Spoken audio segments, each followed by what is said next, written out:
बिस्मिल्लाहिर्रहमानिर्रहीम। दिल से दिन की बातें के मुअज्जज नाज़रीन, अस्सलाम वालेकुम रहमतुल्लाहि व बरकातुहू। प्यारे दोस्तों, वीडियो में आगे बढ़ने से पहले जल्दी से वीडियो को लाइक और चैनल को सब्सक्राइब कर दें अच्छी प्यारी इस्लामिक वीडियो के लिए। दोस्तों, दुनिया में कोई ऐसा नहीं है जो अपनी ज़िंदगी में सुकून व करार नहीं चाहता है। अगर आप भी अपनी ज़िंदगी में सुकून व करार चाहते हैं तो मुफ्ती सलमान अजहरी का ये बयान, ये तकरीर ज़रूर सुने। आइए आप भी सुनते हैं, हम भी सुनते हैं मुफ्ती सलमान अजहरी का ये बयान। क्या आप ज़िंदगी में सुकून व करार चाहते हैं?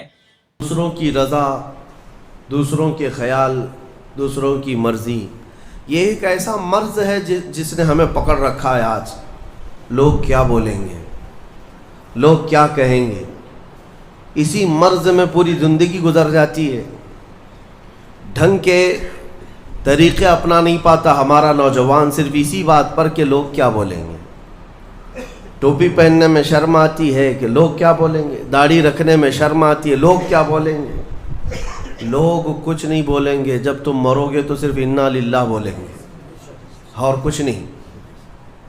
इन्ना लिल्लाहि व इन्ना इलैहि राजिऊन, इसके अलावा क्या कहेंगे आपके मरने के वक्त। मेरे अजीज़ों, लोगों के अहवाल और उनके कवायफ अलग अलग हैं। तुम अगर लोगों के लिए जीते रहोगे तो कभी करार और सुकून नहीं आ सकता। इसीलिए सहाबा इकराम रिज़वानुल्लाहि ताला अलैहिम अजमईन अलल ऐलान ये कहते थे। हज़रत खुबैब इब्न अदी जब फांसी पर चढ़ाए गए, सूली दी जा रही थी और उन्हें मक्का वाले पत्थर मार रहे थे, तब उन्होंने ऐलानन ये कहा था कि मुझे इस बात की परवाह नहीं कि लोग मुझे क्या क्या गालियाँ दे रहे हैं, मुझे इस बात की परवाह नहीं कि तुम मेरे हाथ काट रहे हो, नाक काट रहे हो, कान काट रहे हो और गला काटने वाले हो, मुझे इस बात की परवाह नहीं, लेकिन मुझे इस बात पर फ़ख्र है कि मैं मर रहा हूँ तो अल्लाह की रज़ा में मर रहा हूँ। मैं अगर दुनिया से जा रहा हूँ तो हालत इस्लाम में जा रहा हूँ, इस बात का मुझे फ़ख्र है।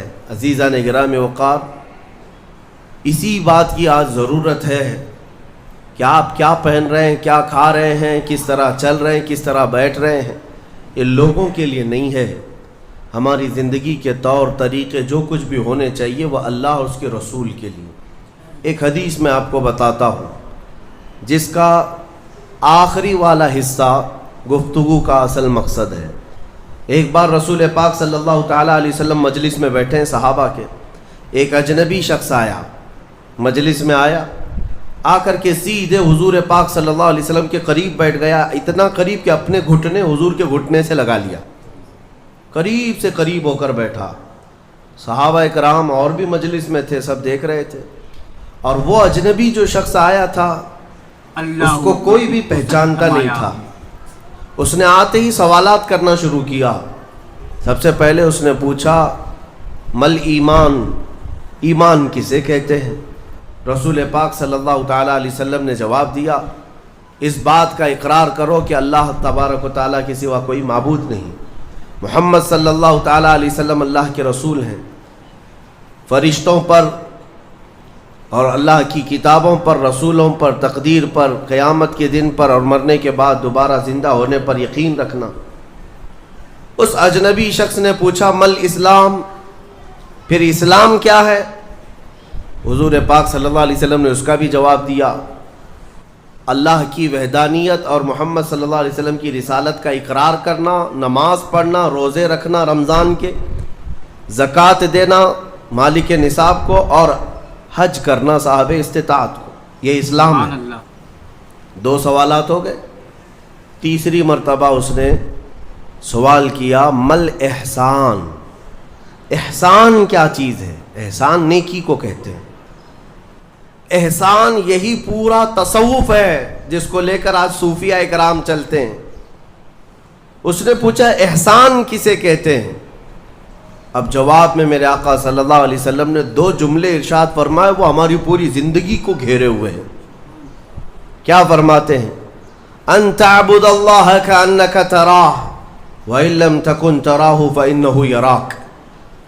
रसूल पाक सल्लल्लाहु अलैहि वसल्लम फरमाते हैं, एहसान का मतलब ये है कि तुम अल्लाह की इबादत ऐसे करो जैसे तुम उसे देख रहे हो। عبادت، نماز کی بات نہیں، عبادت میں سب چیزیں آ جاتی ہیں. روزہ بھی عبادت ہے، زکوٰۃ بھی عبادت ہے، حج بھی عبادت ہے، خیرات بھی عبادت ہے، نماز بھی اس کا ایک حصہ ہے. اور رسول پاک نے فرمایا یہ ساری عبادت ایسے کرو جیسے تم اللہ کو دیکھ رہے ہو، اور اگر تمہاری یہ کیفیت نہیں آ پاتی تو ایسی عبادت کرو کہ اللہ تمہیں دیکھ رہا. یہ خیال تو آ جائے کہ اللہ تمہیں دیکھ رہا ہے. اب وہ شخص جو سوالات کر رہا تھا اس نے ساری چیزوں کو کہا صدقت، ہاں آپ بالکل سچ کہہ رہے ہیں. حضرت عمر فاروق فرماتے ہیں یہ کون اجنبی ہے، خود سوال بھی کرتا ہے اور خود تصدیق بھی کرتا ہے. جواب ملنے کے بعد کہتا ہاں بالکل آپ نے صحیح کہا. اخیر میں اس نے کہا متی الساعۃ یا رسول اللہ صلی اللہ علیہ وسلم، قیامت کب آئے گی؟ اس کے جواب میں رسول کریم صلی اللہ تعالیٰ علیہ وسلم نے مخفی انداز میں ارشاد فرمایا جتنا پوچھنے والے کو معلوم ہے اتنا ہی پوچھے جانے والے کو بھی.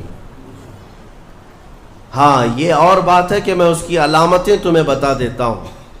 پھر فرمایا جب تم دیکھو گے کہ عورت اپنا سردار جننے لگ جائے، مطلب یہ ہے کہ ماں باپ پر لو بچے حکومت کرنے لگ جائیں، اور ننگے پیر چلنے والے نیچ ذات کے لوگ بڑی بڑی بلڈنگوں میں فخر کرنے لگ جائیں، بڑی بڑی عمارتوں پر فخر کرنے لگ جائیں، حکومتیں اور کرسیاں ان کے ہاتھوں میں آ جائیں. اور پھر جب تم دیکھو کہ گانے باجے کی کثرت ہو جائے، یہ دوسری احادیث کا مفہوم بھی اس میں میں آپ کے ساتھ رکھ رہا ہوں، زنا عام ہو جائے، تب تم انتظار کرو کہ قیامت بہت قریب آ چکی. میرے عزیزو، حضرت عمر فاروق رضی اللہ تعالیٰ عنہ فرماتے ہم سب سن رہے تھے اور وہ اجنبی آیا اور سوالات کیا اور چلا گیا. حضرت عمر کہتے ہیں میں فوراً مجلس سے اٹھ کر باہر گیا کہ اس کو پکڑ کر کے پوچھوں کہ اتنے اہم سوالات کہاں سے لایا تھا. لیکن رسول پاک صلی اللہ علیہ وسلم نے مجھے بلایا، ادھر آؤ عمر.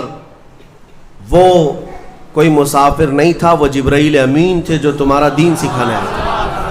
اتاکم جبرائیل یعلمکم دینکم، وہ تمہارا دین سکھانے تمہیں آئے تھے. بہرحال یہ حدیث جبرائیل اس کو کہتے ہیں.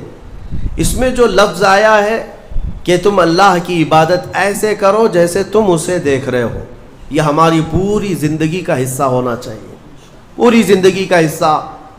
اسی لیے میرے آقا صلی اللہ تعالیٰ علیہ وسلم سے سوال کیا گیا تھا. صحابہ نے پوچھا دنیا کی طاقتور چیزوں میں بڑی طاقت والی چیز کون سی ہے؟ ترتیب وار حضور اکرم صلی اللہ تعالیٰ علیہ وسلم نے ارشاد فرمایا لوہا ہے. لوہا بہت مضبوط چیز ہے.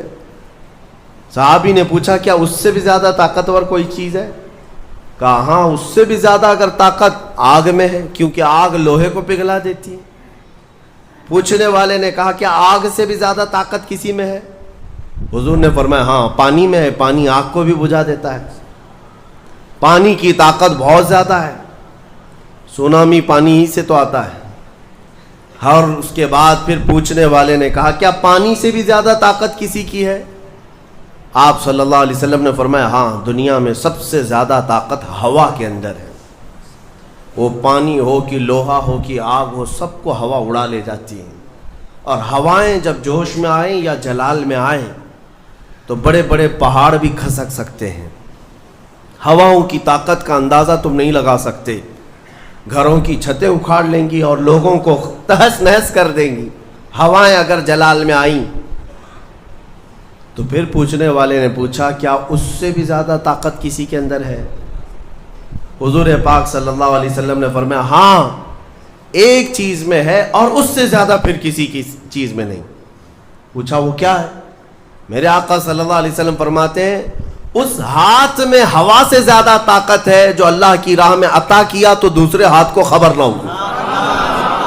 یہ اخلاص والا ہاتھ، اخلاص والا ہاتھ کہ اسے خود خبر نہ ہوئی ہو کہ اس نے اللہ کی راہ میں دیا ہے تو کتنا دیا، کیسے دیا.